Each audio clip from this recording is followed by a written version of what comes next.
Markets may have hit lifetime highs, but stocks like Radico Khaitan, United Spirits, Global Spirits, they were all under pressure yesterday, suffering from a major hangover of the Supreme Court's liquor ban on highways. Now, in a move to save the state from revenue losses, state governments have rushed to denotify highways running through cities. Here's a report from ETNA's Nantara Rai on the ban's multiplier effect.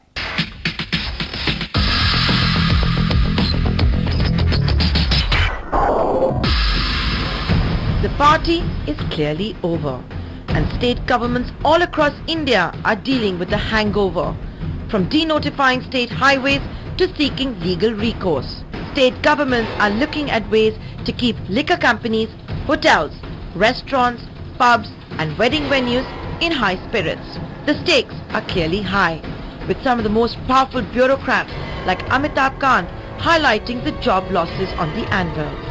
And according to the World Travel and Tourism Council, the central exchequer and state governments stand to lose over 1 lakh crore rupees as revenue foregone.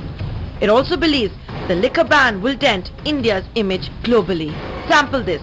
The Delhi airport has been left high and dry, with the AeroCity's hotels like the JW, Pullman, Ibis and Holiday Inn unable to serve a drop of alcohol, as are popular hotels nearby like the Oberoi and Trident in Gurgaon. Alcohol bottles at the 30+ high-end pubs and restaurants have already been sealed by the excise department at the immensely popular DLF Cyber City, which besides being a massive F&B hub is also the headquarters for almost 200 of the Fortune 500 companies.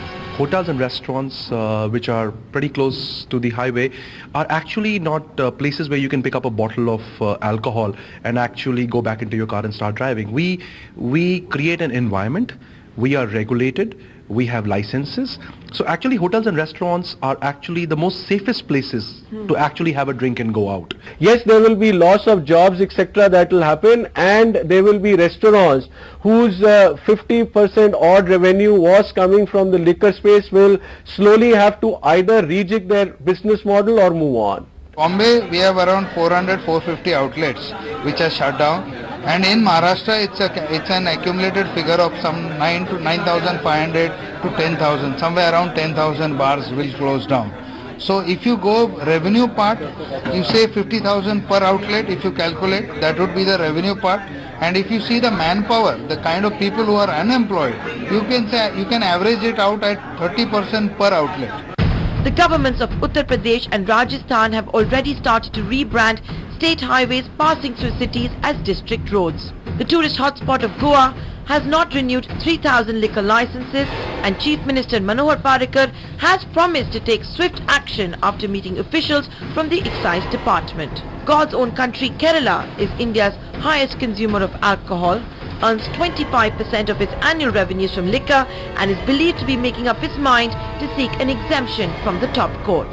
Over the next few days, expect more creativity from the state governments and hectic parleys between the industry and various government departments. In New Delhi, Nantara Rai for ET Now.